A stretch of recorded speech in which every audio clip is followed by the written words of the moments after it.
سلامونه، وخت مو په خیر، ستړي مه شئ. بیا مو هم ښه راغلاست درته وایم. مخکې مو یاده وکړله چې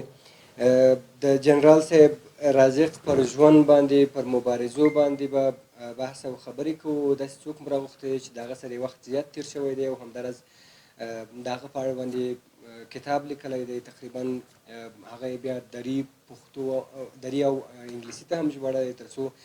زمونږ دري زبانه ورونه دي چې د هغه سره سخته مینه وال وله. یعنې پرون معلومه شوله او د هغه د مرګ په دغه شهادت په 2 او 3 ورځ باندې معلومه شوله چې هزاره ورونه، تاجک ورونه او داسې نور ورونه څومره د جنرال صاحب رازق مینهوال وله، د هغه د شخصیت، د هغه د فکر، د هغه د تګلارې مینهوال وله. پر همدې باندې کتابونه بیا انګلیسي او دري ته هم ژباړلي دي. د دې تر څنګ د په خپله په بېلابېلو برخو کې کتابونه لیکلي، تقریبا 18 کتابه یې لیکلي دي چې په بېلابېلو برخو کې دي، فرهنګي، سیاسي او همداراز ټولنیز او ادبي کتابونه دي چې زمونږ لپاره ستر شخصیت دی. او دا شخصیت هم علیشاه مظلومیار صاحب دی. مظلومیار صاحب شاعر او لیکوال دی. د دوی سره به د دوی پر شاعري باندې به هم بحث او خبرې کوو او همداراز د جنرال صاحب رازق پر شخصیت باندې هم بحث او خبرې کوو. مظلومیار صاحب ستړي مه شئ او سهار مو نیکمرغه. مننه. زه هم په خپل وار سره د هیواد د پارلمان د مشرانو جرګې د ښایسته ټلویزیون رهبرۍ لیدونکو او اوریدونکو ته، همدارنګه د افغان باشهامت ملت ته مینه، احترام او سلامونه وړاندې کوم او له تاسو څخه مننه کوم چې د څه وخت دپاره مو د خپل عظیم ملت ته مخاطب کړم چې دوی ته څه د زړه خواله و، څه د ووایي. خوشحاله اوسئ. مظلومیار صاحب که څه هم ټول قومونه او هغه کس چې د جنرال صاحب رازق نوم واوري نو هغه ته که لیدلی هم نه وي، هغه ته تصویر راځي د هغه کارنامې او کړنې. که زه درته ووایم چې جنرال صاحب رازق څه ډول شخصیت و، ته بیا راته څه ډول معرفي کړې؟ زه وایم جنرال صاحب رازق یو نومیالی افغان، قوي مسلمان او یو نیک انسان و. هغه نه یوازې نظامي شخصیت و، نه یوازې په کندهار یوه قوم یا یو حزب پورې مربوط سړی و، بلکې هغه د انساني ټولنې یو ډېر دروند شریف غړی و. د افغان ملت یو قهرمان او اتل ساتونکی و او همدارنګه د عالم اسلام د اوسني معاصر عصر یو نومیالی، سرتیری، زړور او باتور شخصیت و. نه دا چې هغه د دې وطن د خپل دین او د خپل ولس او د خپل وطن د خپلواکۍ حیثیت او د ولس د خوشحالۍ دپاره عظیمې قربانۍ ورکړې وې. پر ټول بدن باندې روغ ځای نه و او همدارنګه د خپلې کورنۍ، دوستانو، اخشانو، د قوم او د پرسونل تقریبا 401 او 6,000 نور پرسونل یې چې په هغه کې سربازان، صاحب منصبان، افسران او ډېر ستر شخصیتونه وه په شهادت رسولي وه تر څو د افغانستان بقا، د افغانستان حیثیت، د افغانستان خپلواکي او د افغان باشهامت ملت سر، مال، ژوند، حیثیت وساتي. نو هغه زه فکر کوم یو ملي شخصیت و، هغه یو نړیوال شخصیت و، هغه یو ډېر ستر انسان و. له بده مرغه چې د هغه د شاکاریو، د قربانیو او د ژوند د بېلابېلو اړخونو په باره کې لا زما عظیم ملت پوره معلومات نه لري. دوی یوازې د خپل سرتیري ساتونکي په حیث، د خپل یو اتل، د خپل یو نومیالي مدافع په حیث یې پېژني. دغه یو اړخ یې پېژني چې دی نظامي شخصیت و، دی زړور، د پولاد د ارادې څښتن و او دی د دې خاورې او سرپلاس کې عاشق و او د دې ملت د افغاني ټولنې یو باتور ساتونکی و. نور هغه اړخونه چې هغه د سولې جوړې طرفداره و، هغه د وطن د خپلواکۍ او د پرمختګ طرفداره و، هغه د خپلو خلکو د خوشحالۍ طرفداره و، هغه د نړۍ په پرمختللو هیوادو کې خپل هیواد لکه د نړۍ د نورو پرمختللو هیوادو غوندې یو مترقي خپلواک آزاد دا هیله یې د ماشومتوب نه وله فکر کوم. او که چېرته تاسو په خپله راته ووایاست چې تاسو څومره ورسره پاتې شوي یاست د هغه سره تاسو د هغه ژوند په اړه باندې کتاب هم لیکلی د هغه کتاب په اړه باندې به هم وروسته خبرې کوو خو اوس راته ووایاست چې تاسو که چېرته کتاب لیکئ نو هغه سره به زیات پاتې شوي یاست چې د هغه ځینې ډېر معلومات ترلاسه کړئ څومره ورسره پاتې شوي یاست؟ زه چې کومه خبره اوس تا ته کوم کیدای شي چې په دې باندې جنرال صاحب رازق هم نه و خبر او کیدای شي چې د هغه ځایناستی د هغه ورور او د کندهار امنیه قمندان تورن جنرال تادین خان هم نه خبر کې دا خبرې واورېدې اوس شاید خبر شي. زه تقریبا په 1961 کال کې موږ کډې د هلمند نه د جګړې د لاسه سره مهاجرې شوې بولدک ته راغلو او خپل پلرنۍ سیمې ته چې زموږ د دې ګډه پلرنۍ سیمه وه د کونچي په نامه د سپین بولدک مربوط د ویش سیمه ده په دغه کونچي کې به موږ چمن ته تلو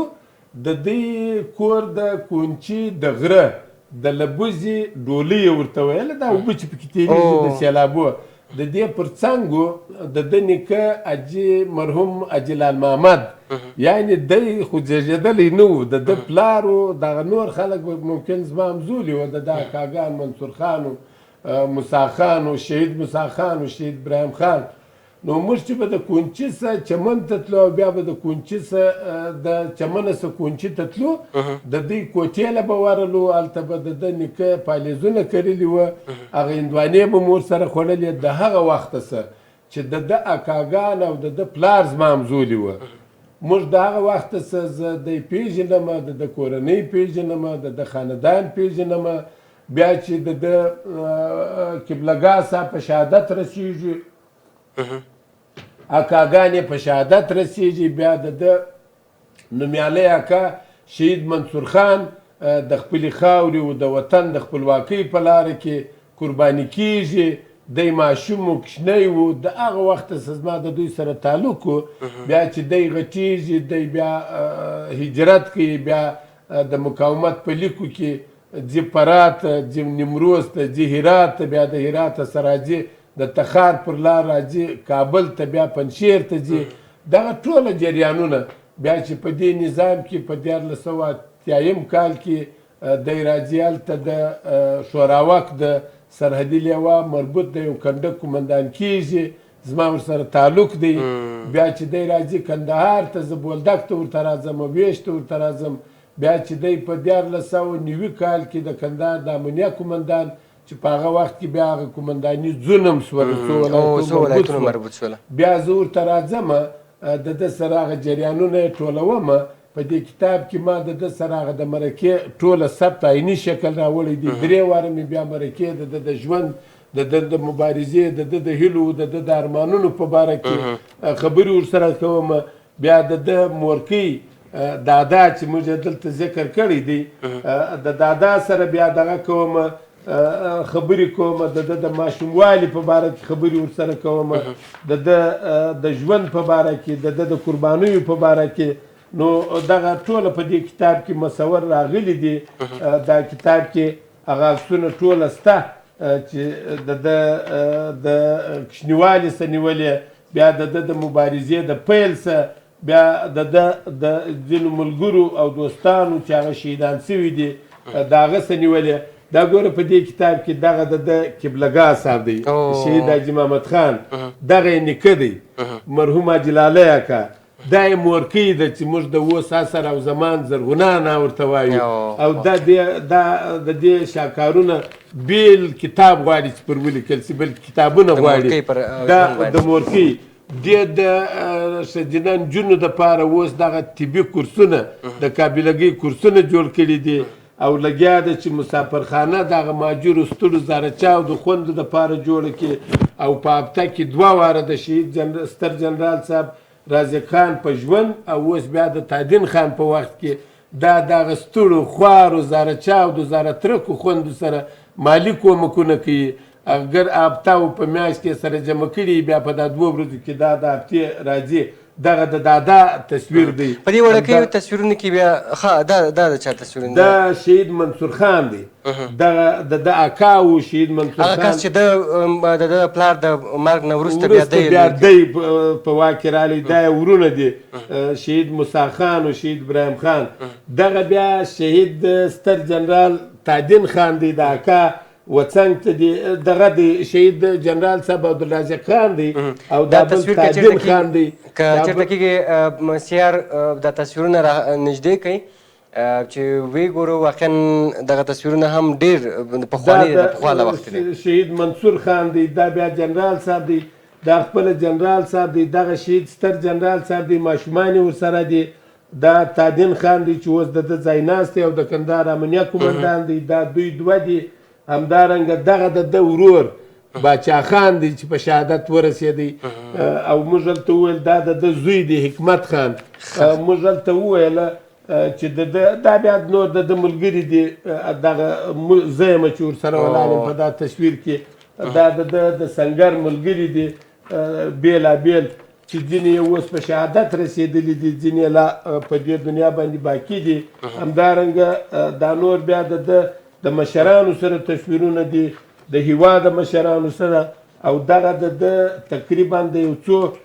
نومیالیو قومندانانو، حاجي محمود کاکا و مثلا انبیا انور، او دغه د څو مشهورو شهیدو قومندانانو تصویرونه دي چې په دې کې د اکا زامن راځي، د ده ورور راځي، د ده اخشان راځي او د دا ټول هغه کسان دي چې د سره یو ځای د سره یو ځای و بیا شهیدان سوي دي په شهادت. دا بیا د نور تصویرونه دي د هیواد د ملي مشرانو سره. یعنې په ټوله کې ټول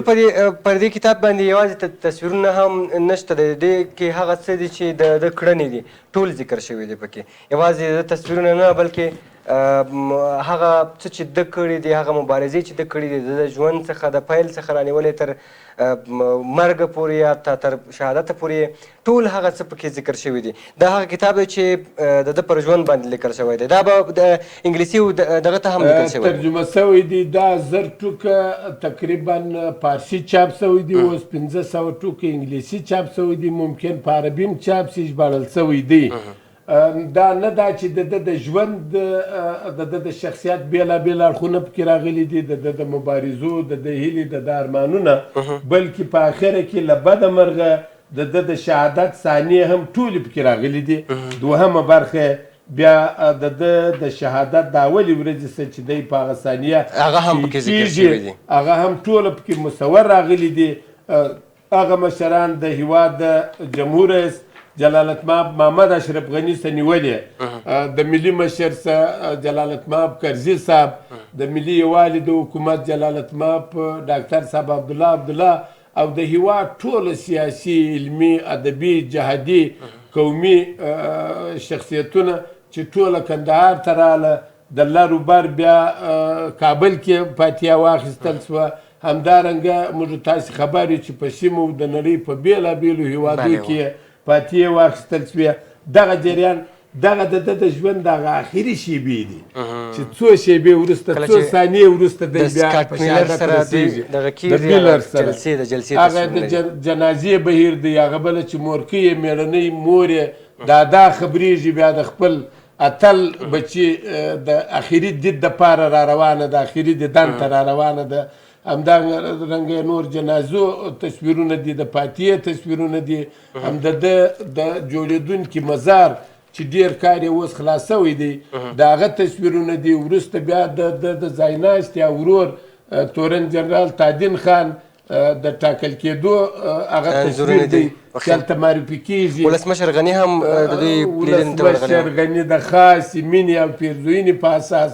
هلته ځي. بیا د ده اتله مورکۍ چې د ده په شان اتل بچی یې زېږولی دی، هغه بیا د هغې سره د زړه خواله کوي او هغه د ډېرې مینې او احترام په اساس پر لاس مچوي. همدارنګه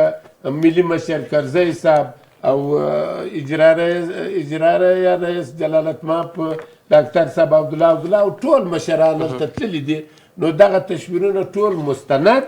همدلته د مو ځای پر تاریخ ځای په کړي دي اساس واقعاً. ټوله سره ځای پر ځای سوي دي. واقعاً. معنا یې دا ده چې دا کتاب دوې برخې لري. یوه برخه د نیکه د وخته سره شروع سوې ده، د کورنۍ، بیا د اکا منصور خان پر کارنامو غږېدلی دی، د هغه پر ورجن شهادت، وروسته د ماشوموالی دی،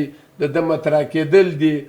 بیا د هغه خوارۍ و، جلاوطنۍ و، شخړې و، مشکلاتونه دي چې د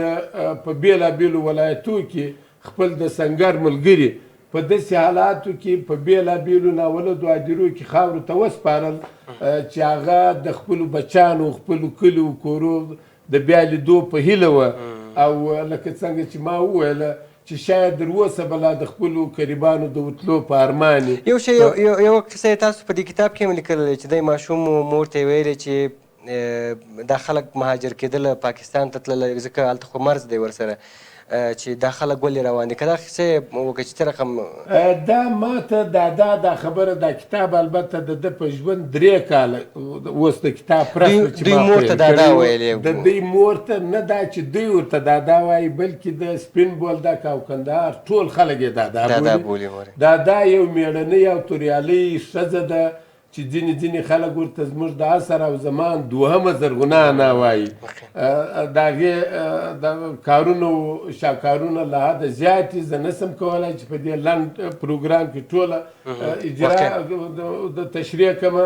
خو زه څو واره دادا له د تادین خان په همکارۍ باندې د دادا کور ته ورغلم، د دوی د ویش کور ته بولدک ته. بیا مې په ویش کې دادا پیدا کړه، د دادا سره مې خبرې وکړې د ماشوموالي په باره کې. دی ماشوم څنګه و، لکه ما چې په کتاب کې هم لیکلي دي، پرون مې په هغه لویه عمومي غونډه کې په لویه جرګه کې هم د ژوندلیک کې اشاره ورته کړې وه. دادا وایي چې دی 7 کلن یا 8 کلن و، دی په دې مسایلو پوهېدی، ځکه چې نوې په افغانستان کې د شهید سردار محمد داود خان کورنۍ په شهادت رسېدلې وه، د نظام تخته اوښتې وه، او د جګړې د اور لمبې د کابل څخه اطرافو ولایتو ولسوالیو ته رسېدلې وې، او د مهاجرو بهیرونه پیل سوي وه پاکستان خواته نو زیاتره. هلته داسې دود و چې هغه سپین بولدک کې خو پر سیده ډامبر باندې مهاجر یې نه پرېښوه، نه سوه تلای. نو دوی به بیا اطرافو ته د بامبول تانې و، مثلا د ماسید تانې و، هغه منطقو ته تله د بولدکه څه چې ګواده شناخته وکړه ځو. بیا به د هغه ځای چې اکثره خلک یې عموما د ده عزیزان وه، اڅکزۍ وه، د هغو په کورو په کلو کې به وه شپې 2 شپې دا به یې تېرولې. وروسته به بیا د دغه ځایه څه پر غیر مستقیمو لارو، فرعي لارو باندې خلکو په موټرو، موټرسایکلو، ټکټرو کې د کور د ځایي خلکو په نامه لېږله. نو دادا وایي چې دغه بهیرونه راپیل سوه د مهاجرو، دی ډېر اندېښمن و چې دا چیرې ځي. باره به تللی و چې لږ غټوکی سو، نن به د ګرده ورځ به یا د یوه مهاجرې کورنۍ سره تېره کړې وه یا د بلې سره، او هغو چې راغلی به ما ته باره بیا ویله چې دادا دا خلک چیرې بارېږي، دا چیرې ځي، جنګ چیرې دی، اولې جنګ دی، څوک یې کوي، در څو پورې به یي.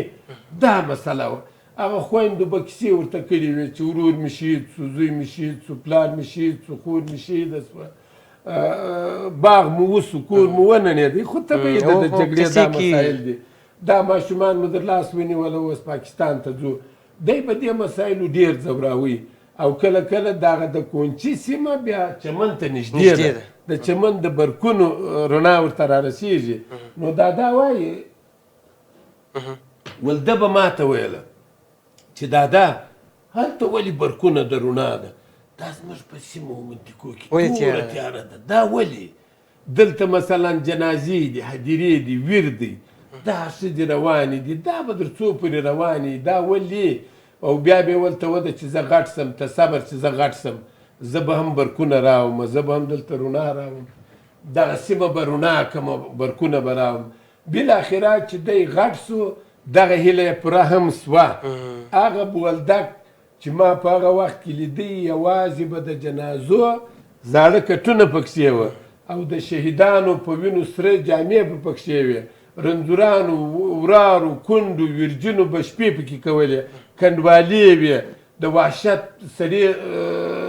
سلې به پکې دوړېدلې، یا به د شهیدانو، مسافرو شهیدانو چې د چمن و کوټې ته بې برته هېواد ته نه سوه وړلی د هغو جنازې به خاورو ته سپارل سوي وې زاړه زاړه په وینو سره کمیسانو پرتوګانو صدرۍ بې پر قبرو پرتې وې هغه جنډۍ دسملونه بې رپېدل اوس هلته ژوند غوړېدلی دی هلته چمنونه دي پارکونه دي باغونه دي برکونه دي ډامبر سړکونه دي مکتبونه دي او چې سړی فکر وکړي دا د سپین بولدک ولسوالۍ د یوې سیمه بیخي در خواجه مران در غره او دې خواته دغو اوبو پورې رسېدلې ده بیخي زه څو میاشتې مخکې ولاړم هېڅ اټکل مې نه کاوه چې دا ولسوالي ده عیدګاه کې به په فیسبوک کې تاسې لیدلي نو دغه د بولدک او ویش او په کندهار د خلکو په ژوند کې د مثبت تغییر چې راوستی د جنرال صاحب عبدالرازق خان غټه برخه پکښې وه نو دا کیسې راته کولې دا ول چې دی کوچنی و دا د مرګو کیسې بیا اورېدلې باره بیا د لرګیو څه توپکان جوړ کړي وه او دغه غولکمان دې ورته وایي په اطرافو کې پخوا به دا کیسې وې د ربړو وارې به یې پکول دغه به ول جوړ کړي وه ماشومان به یې سره ډلې ډلې کړي وه باره به ول وطن آزاده وو